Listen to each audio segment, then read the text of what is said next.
Hey guys, and welcome back to another YouTube video. In today's episode, I just kind of wanted to share a little bit of the grievance that I've always kind of felt, but something that I'm like feeling, a lot really when I think about the youth, right? So I am a mentor. I've worked with young people and so forth, and I was watching Abbott Elementary because I really like that show. I think it's good. And honestly, if you are a TV person, I'm not really a TV person, but it's like if I do watch TV, sometimes it's nice to kind of just, cut on something that's pretty chill, something, background noise or whatever. But I was watching Abbott Elementary and they were talking about like rap or whatever. It was like I don't really care to get into the show because that's not what this video is about. But it made me think about the times I've worked within the community centers and just how rap and hip hop culture and my whole premise, right, about entertainment being a huge deterrent a little bit for Black people and for our culture, and just how much influence it has on kids.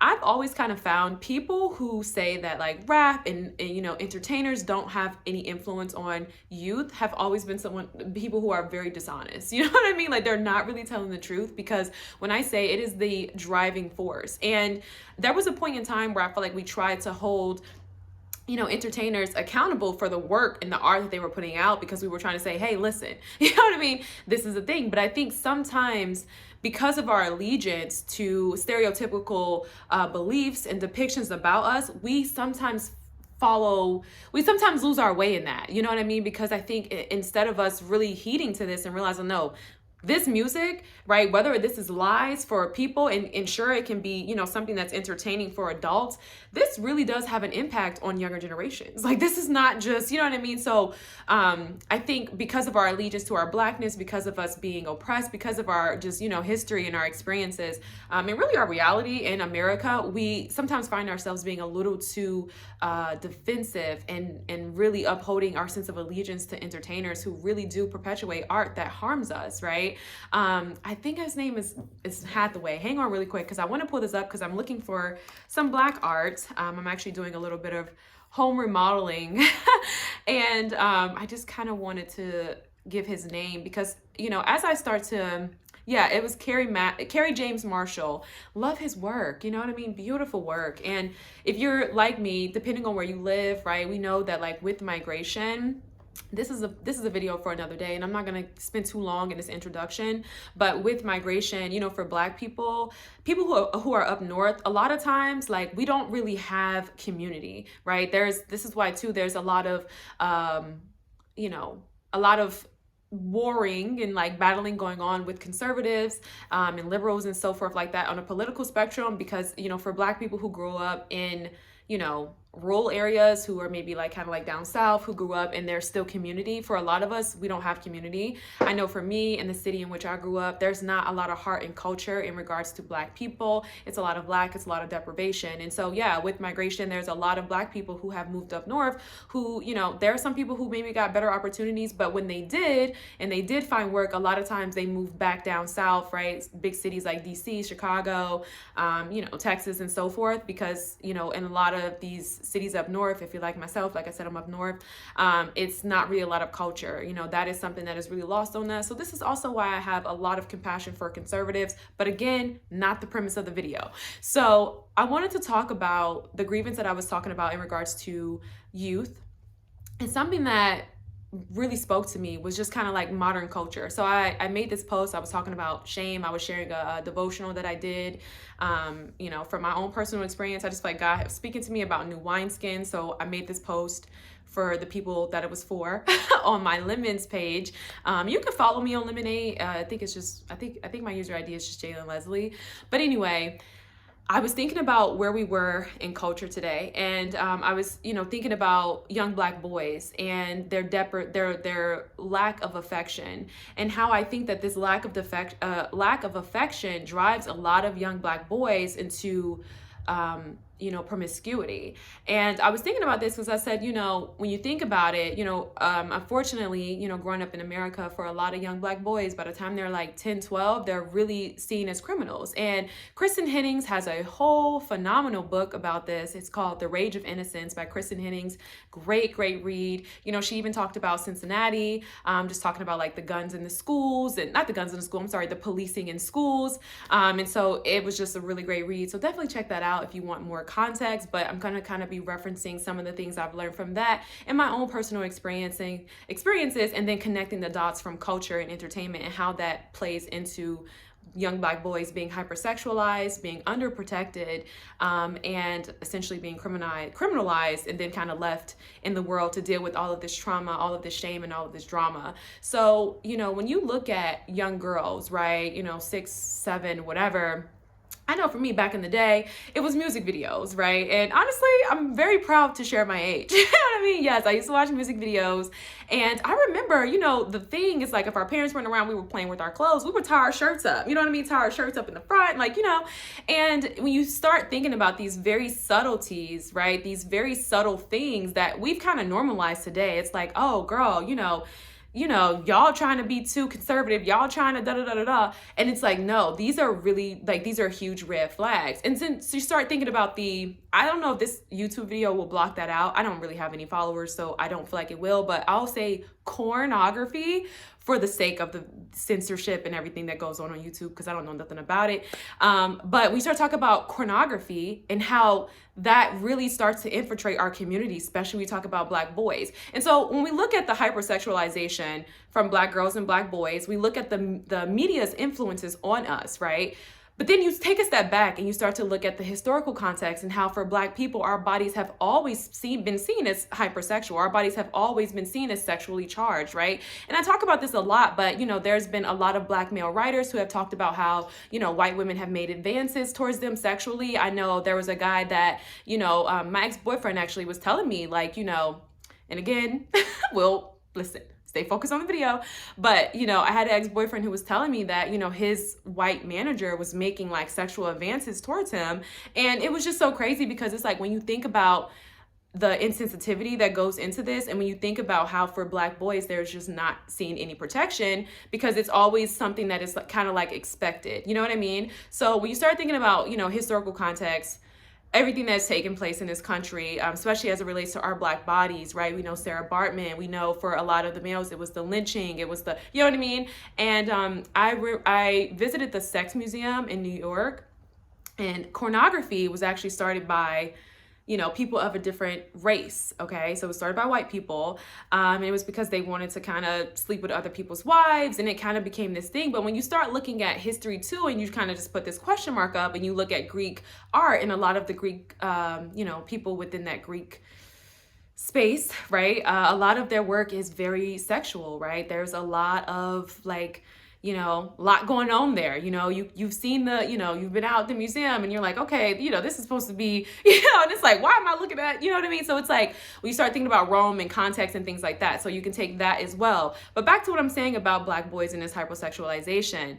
What you have today is a lot of people who don't have wisdom, who don't have understanding, who come online and they share really, really hateful messages. They share messages that make a lot of people feel ashamed. And this is a place that I think it's time to really kind of open this door and open up and provide a sense of healing and understanding for African Americans, because we are hypersexualized, right? When you start talking about the media, right? I just gave that example of being a little girl and we're playing outside and it's like we got our shirts tied up. Where are we learning that from, right? We're learning it from the Black women who are in our proxy, who are online, you know what I mean? Who we're watching every day, who, our mom is bumping. We're looking at the, back in the day it was cover CDs, but now you guys have Apple Music or Spotify or whatever.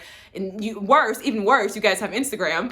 But it's like you're looking at these covers and the way these women are dressed, and it's this kind of like luring and perverse, obviously, provocateur. So it's like, okay, this is the standard, right? Because the only women who are telling you not to move like this are your grandmas, right? The elders are the only women who, are speaking any level of like common sense, because everybody else around you, right? And for a lot of us, our parents were very young, right? When they had us, they are doing the same thing. So it's like you have this and you're listening to the music, you're listening to the songs, and now it's way worse, right? And I think this is why we're seeing the increase in, STDs and, syphilis and things like that in regards to young women and babies and so forth, because sexual education is not a thing, right? We are being completely lied to and misled in regards to it. Like, it's so bad, and we've never had it, right? Especially for Black people. So when you step back, let me not say never had it, because I did take sexual health or like health or whatever in high school, but that program was actually defunded by the time my brother got to school, and he was only 3 years behind me. So that says a lot.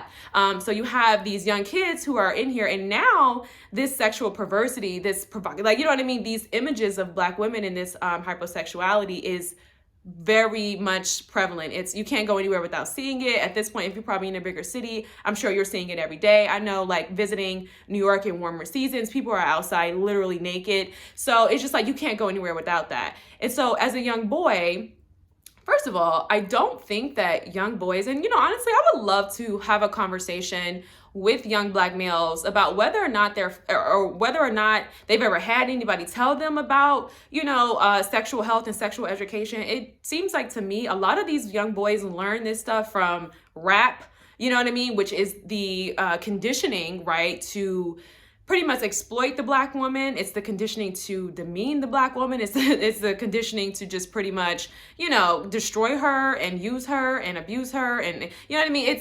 And that's where it starts, right? And so I think because Black boys are deprived of affection, I'm talking about just hugs, you know what I mean? I'm talking about just loving kindness. I'm talking about nurturing from a maternal sense, or even a communal sense, right? Like teachers and you know what I mean?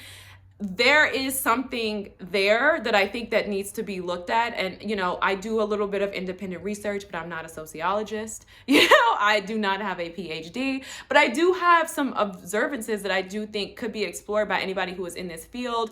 And I would love to have a conversation about this, because I believe it's this right here that leads to this promiscuity that pretty much derails a man's life, you know what I mean? And specifically Black males, right? Like, we know that this whole idea about marriage and it not being a thing, none of these things are true, right? When you look at history, Black people were married. We were married before the FBI and before our government started to do studies and, create laws and programs to literally keep us apart.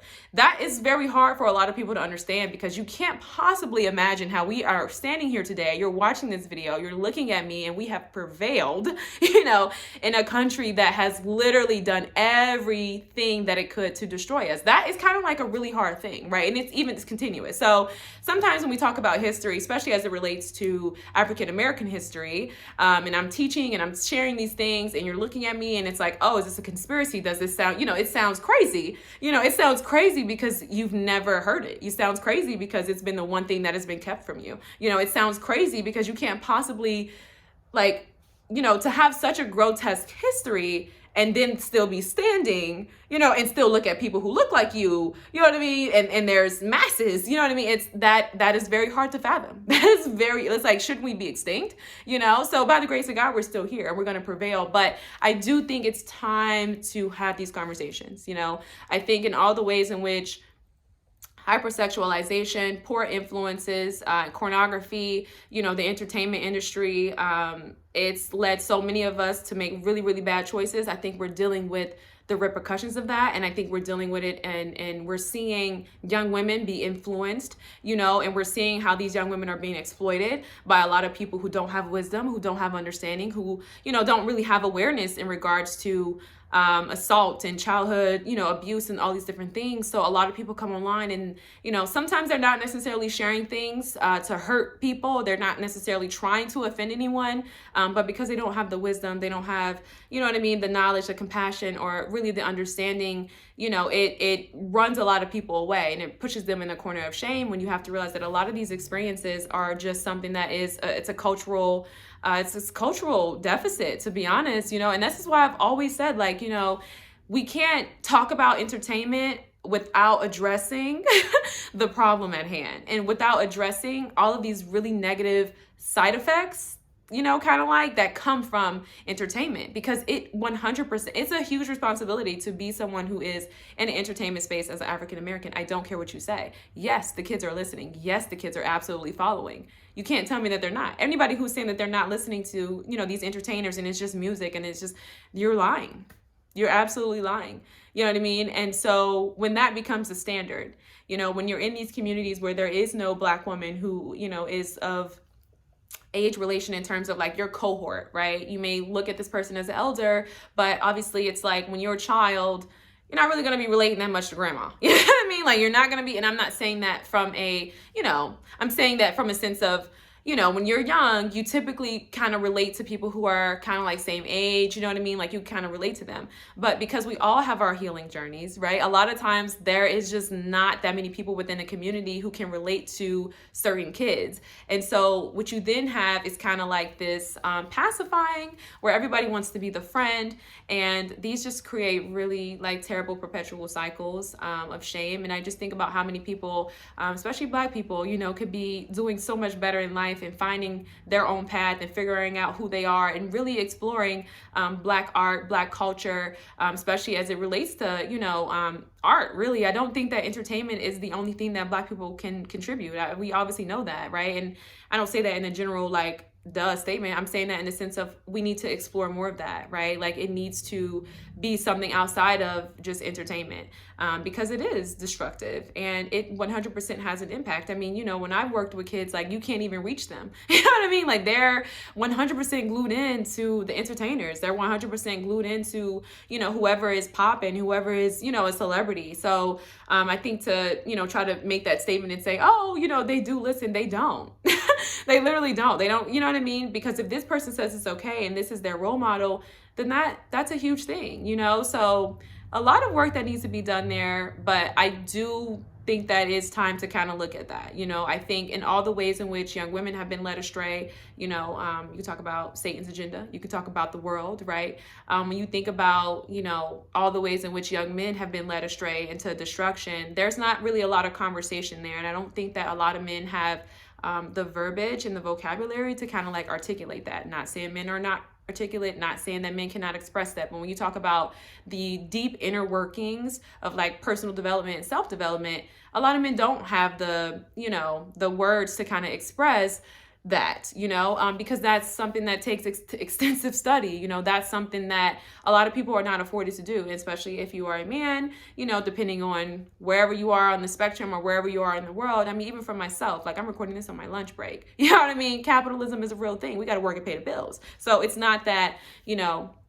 there's ever really like a lack of that. I just think that sometimes, one, the conversations are not being had and the space is not there. And then two, I think sometimes it's like, yeah, I was feeling that, but I couldn't articulate it. But it doesn't mean that men are not intelligent. That does not mean that men are not capable. So let's not take the video out of context, But I'm going to end here. I just think that there were some really good points made. And, for me, there's a lot of grievance in that, because I just think when you start looking at young boys, you start looking at young men today, and you start looking at, where we are as a society, and you just start looking at all the ways in which, decisions have been made, and, people are carrying a lot of things that have impacted them, and they weren't able to unpack it in this lifetime. So it's just something to think about.